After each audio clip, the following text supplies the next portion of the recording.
Are you okay? You are not alone. Uma conversa não é feita só de afirmação, né? Saiba, nesse vídeo, como perguntar e negar uma situação usando o verbo to be, de maneira simples e objetiva. Vamos ver? Hoje, Michelle ensina to be. E para relembrar rapidinho o que a gente viu na última aula, o verbo to be quer dizer ser ou estar, e no presente ele tem 3 conjugações diferentes. O am, que acompanha o I am, o is, que acompanha he, she e it, he is, she is, it is, e o are, que acompanha you, we e they. You are, we are, they are.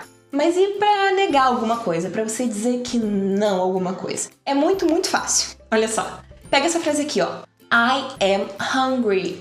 I am hungry. Essa frase a gente já sabe fazer, porque ela tá no verbo to be, tá no presente, tá no afirmativo.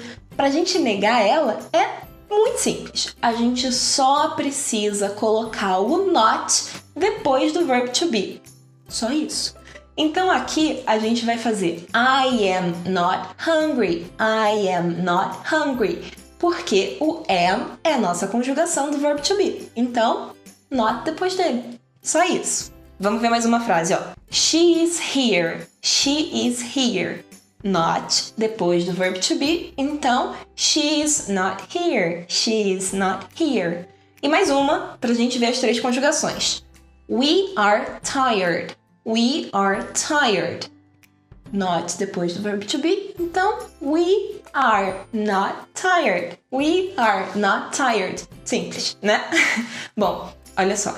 Lá na aula passada, a gente falou também de contração. Na negativa, a gente também consegue contrair, mas só que aqui a gente tem 2 jeitos diferentes de fazer isso.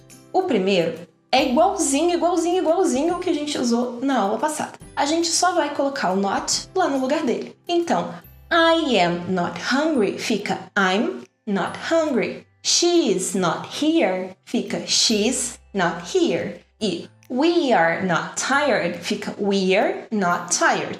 Igualzinho que a gente já aprendeu, só coloca o not lá, pronto, negativa feita. Agora, o segundo jeito de contrair, a gente precisa lembrar lá do apóstrofo.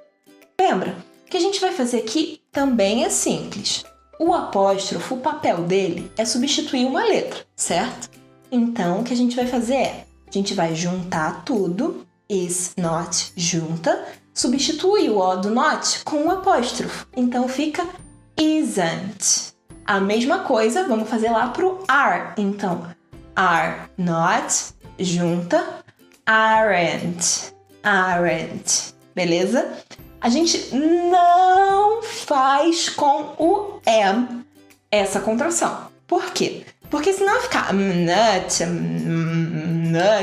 e não ia dar pra falar, não ia ficar legal. Então, a gente não faz esse segundo jeito com o am, só o primeiro. Vamos ver como ficam as frases? Ó, she is not here fica she isn't here.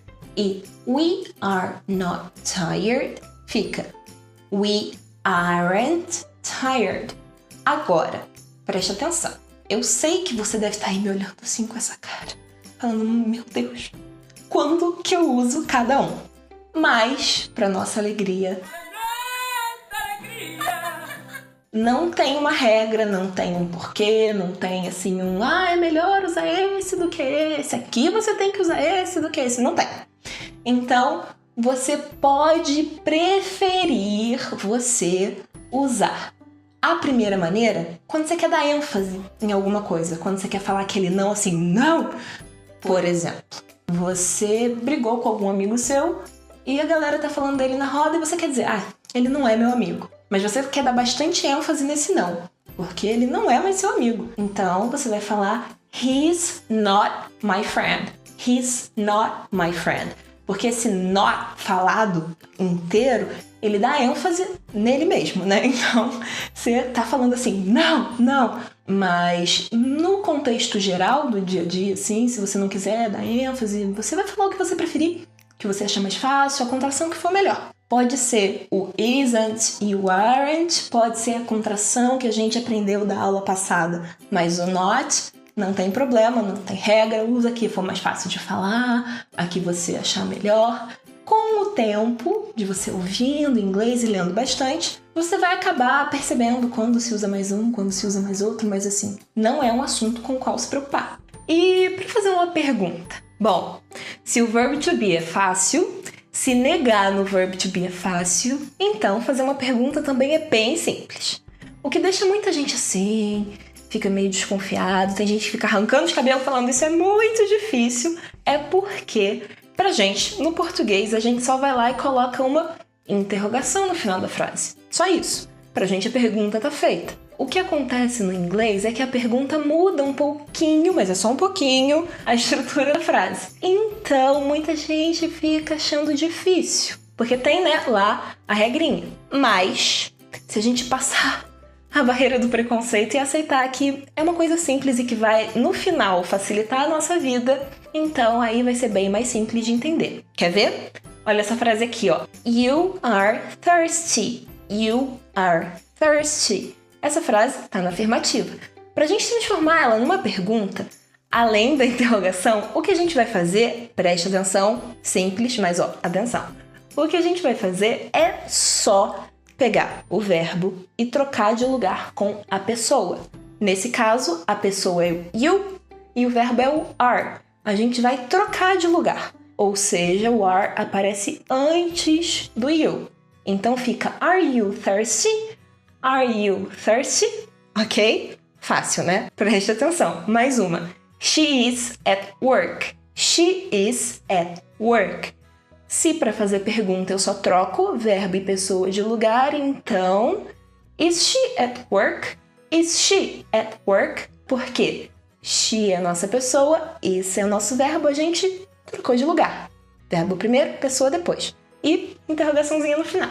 E pra gente terminar e ver as 3 conjugações, I am wrong. I am wrong. Trocamos verbo e pessoa de lugar. Am I wrong? Am I wrong?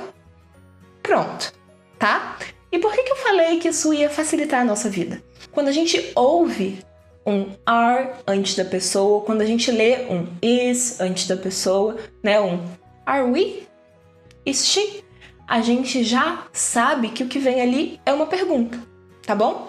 Então é basicamente isso. Se a gente ouviu o verbo primeiro, pessoa depois, pergunta. Então é isso, facilita a nossa vida e não é difícil, só precisa de um pouquinho de treino, prática como sempre, ler e ouvir em inglês, tá bom?